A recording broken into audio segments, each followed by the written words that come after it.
This video clip I found to be very moving and very powerful. Without a word being said, the essence of the message comes through very loud and clear. And I wonder if we think that stoning really still happens in this day and age. I happen to think that it does. And I'd like you to ponder your thoughts about the ways that we might stone others. What other images does this video bring to mind for you? When I was doing my children's story this morning, I was reminded of a nursery rhyme that was popular when I was a little guy. And it went something like this: sticks and stones will break your bones, but names will never hurt you. And it suggested that physical hurts, such as stoning or the sword, or in our time guns and bombs, are not the only potential for humanity to be hurtful. Words and actions certainly have a potential. There are many tools that can be used to inflict such hurt. Our voice, the pen, computers, newspapers, televisions are just some of the ways that we can witness to hurtful actions of others. We as a people have a great ability to be bullies. This morning I want us to acknowledge that bullying and hurt is well within the realm of each and every one of us. The unfortunate and the sad part of this reality is that we frequently do not realize that this is the result of our actions or our words. Sometimes we may not always realize this. Sometimes we may even believe that this hurt is our right, possibly even our responsibility. We need to reflect upon this clip and the message that we can take from it. There are some pictures on the screen right now, and they bring us a message as well. First, in the upper right-hand corner, we see a picture of a hand holding some rocks. And I believe that these rocks could very easily be reflective of and symbolic of the potential for hurt that is contained within each and every one of us. And we need to acknowledge that we all have the ability to inflict hurt on others. The picture in the lower left-hand corner depicting Jesus kneeling with the woman as he draws in the dirt leads us to reflect that as Christians, Jesus calls us to draw our lives to him and to stand up for that which we believe. Support those being hurt by others and acknowledge the hurt potentials in any or all of our actions. And the picture above it reflects how, like Jesus in this picture, we are called to extend a hand up, not a hand out, but a hand up to others who are being really hurt by whatever is the cause of that hurt. And I hope that you can see in this picture the beautiful eyes of this woman as she looks upon the face of Jesus and reflects the love of Jesus even in the midst of her great pain. Doesn't Jesus have that ability to bring us to love even in the pain of our experiences? This love reflects we, like Jesus, need to stand side by side and acknowledge the hurts that are often experienced by others. Hurts that often become our hurts as well. We are called not to judge, lest we be judged. Jesus, in these pictures, is reflecting that he stands with, not over, but as an equal to those who are experiencing hurt, and is sharing their pain. He is one who provides leadership, comfort and support. You may recall last week our message was about solidarity. And Jesus here, I think, is reflecting solidarity with this broken woman, with all broken people everywhere. The solidarity that is the hope of healing and wholeness for the broken other. We are called to be and do the same. Now I want you to look closely at this last picture. Notice the clothing of the men standing off in the distance if you can. Notice the stone pile. Notice the modern day surroundings. See the hydro poles and the electrical wires? This is a picture of a modern day stoning sanctioned by many current day Middle East countries. In fact, some places it's demanded by law. The picture depicts a recent stoning of a young woman, an action that still exists in some areas of the world today.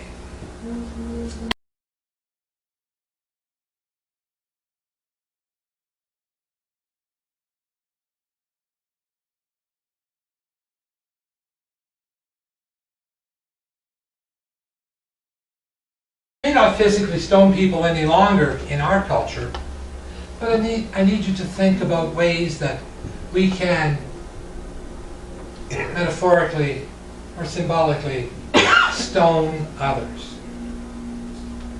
Today, I want to share with you a story. It's a true story, so the names in the story have been changed by necessity.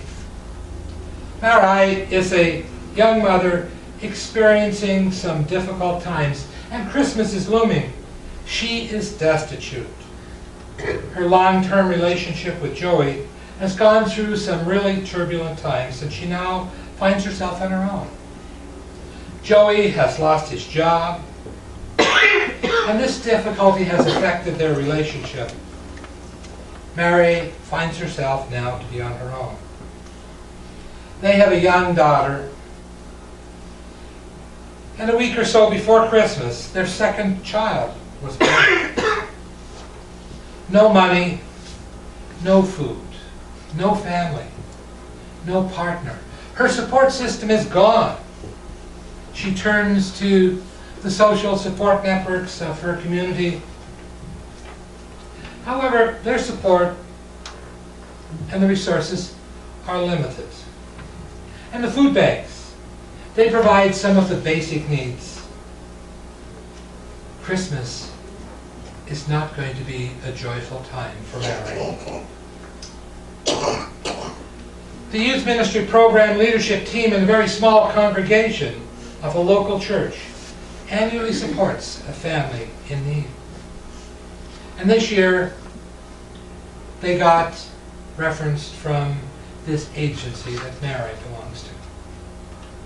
And this year, they were provided with a very brief profile of the family they were going to support.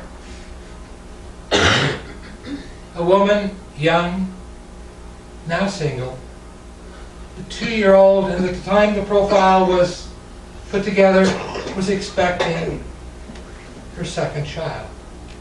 She had no money, she had no food, no support, and was very fearful of a bleak Christmas for her children. Well, as usual, this faith community rallies and it puts together a large hamper with food, with clothing, with teddy bears, with toys for the children, beautiful gifts from the shared abundance of people who recognize their privilege, and they want to share it with others.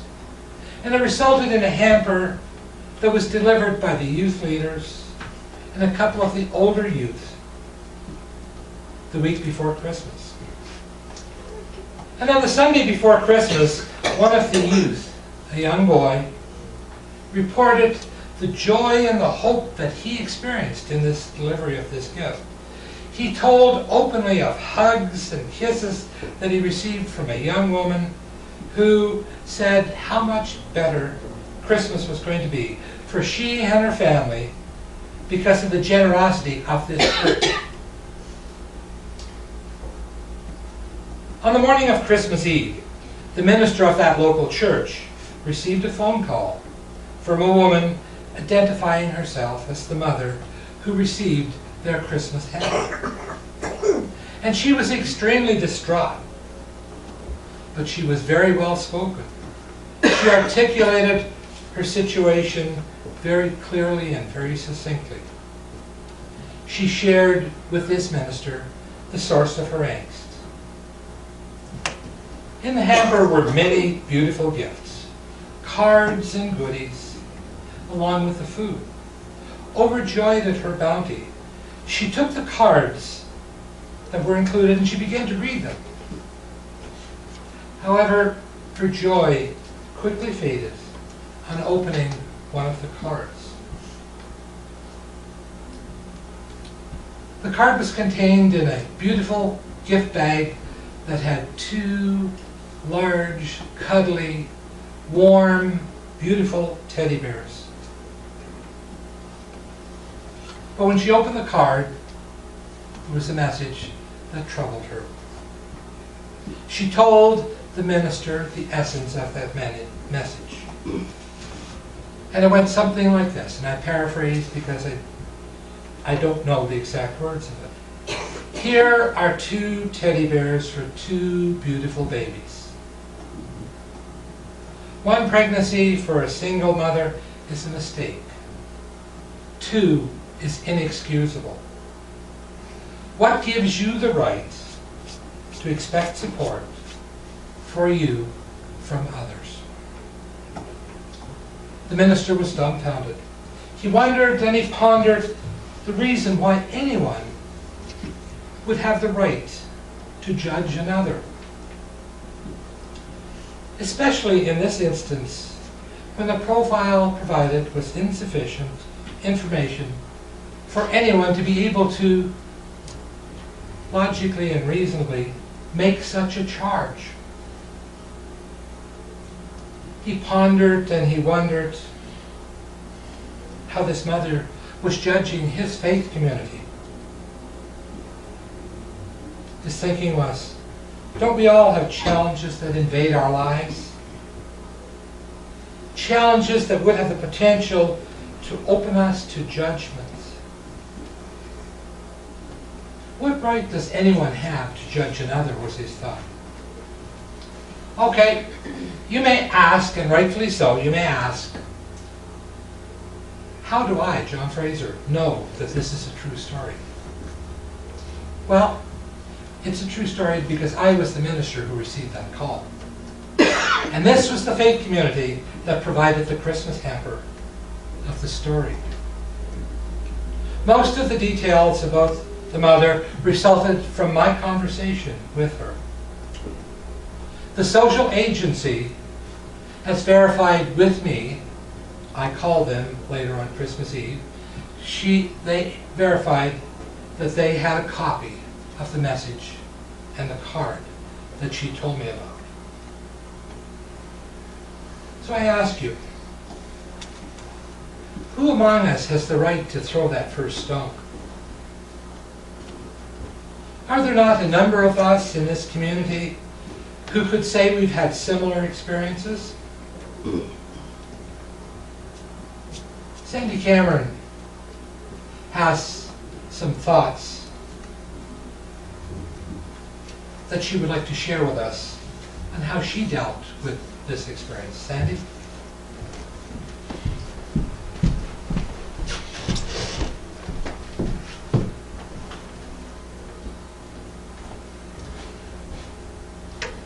So often there's a label attached that automatically makes us assume we know all about a person or people. A single mom. Why do we attach this label? I'm a mom, period. For many individuals, this is viewed as a bad thing to be a single mom. I often heard, as an explanation for behaviors or attitudes, well, you know, he, she comes from a single mom home. If someone was defined as a lone parent, I believe this would soften up attitudes. Empathy for the things that a lone parent must handle. But do you know their story? Do you choose to be a single mom? I did not. We had a great life. 2 kids, mom and dad. And in 33 hours it changed, and I became a lone parent. As a parent, do you need help sometimes? We all need help, even if you're not a lone parent. Some need financial, emotional, and even physical help. We all make decisions as parents, and one of the toughest is whether to be a stay-at-home parent or not. This is a very personal, difficult decision and causes a lot of anxiety either way.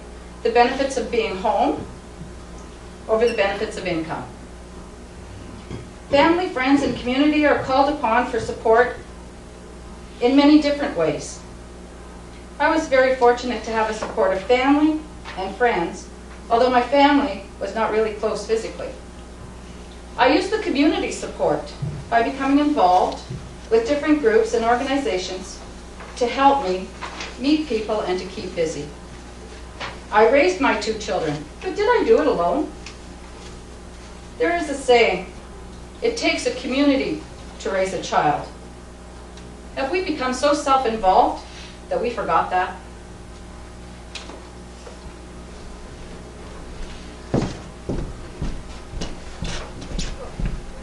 Thank you, Sandy.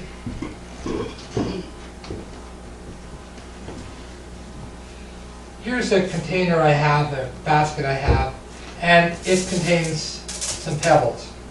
I'm going to pass them around, and I invite you to take one of these pebbles. And as you take the pebble, I want you to contemplate if you have the right or the prerogative to throw it. I want you to think about how Jesus called you and what the message of Jesus called you is. Do we have the right to be hurtful to others? I think not. Take this pebble, take it home with you. And when you think ill of others or when you're about to speak badly to or about another, take it and remember. And let it remind you of that which Jesus called you to embrace. Amen.